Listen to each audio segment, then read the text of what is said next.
Please stop pushing. I can't take this anymore. The concert venue is packed tight. A man behind me keeps pressing into my backside. I'm wearing a mini skirt today with a thong underneath, and it only makes the situation worse. He lifts my skirt and presses himself against my hips.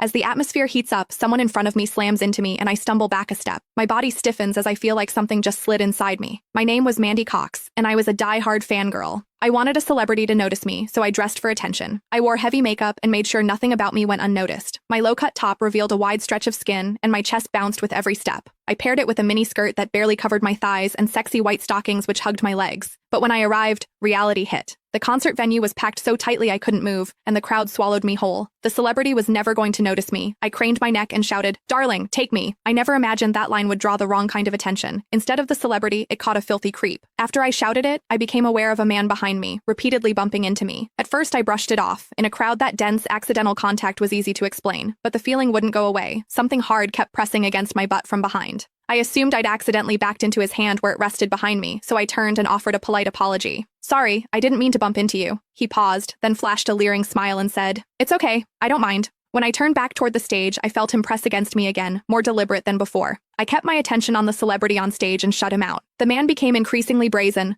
pulling up my skirt and pressing close against my backside. I had only a thong on underneath, which left my butt exposed. I felt his touch directly against my skin and assumed it was his finger. Only then did I realize something was wrong. The pressure was warm and solid in a way a finger could never be. My mind lurched as the truth hit me. In the 20 years of my life, this was the first time a man had ever molested me. Fear surged through me, sharp and overwhelming, and my body reacted with an instinct to flee, but there was no way to move. The concert floor was packed wall to wall, leaving me stuck where I stood. I drew myself tight, bracing as if tension alone could keep the fear out. As I did, my hips closed around the man's so-called finger, trapping it between my cheeks. An unfamiliar sensation followed, and warmth rose to my face. What confused me was that I didn't recoil from it. There was a muted comfort to it, and against my will, it sparked a faint sense of expectation. The man behind me seemed to take it as a signal. He moved in closer, repeating the motion until the intrusion was unmistakable. I had lived a sheltered life as a college student, and now I was being toyed with by a stranger while surrounded by people. Shame surged within me without warning. I felt the urge to sob, but my throat closed and my voice deserted me. Worse still, the pressure forced my thong inward and sent a restless, prickling discomfort through my body that wouldn't fade.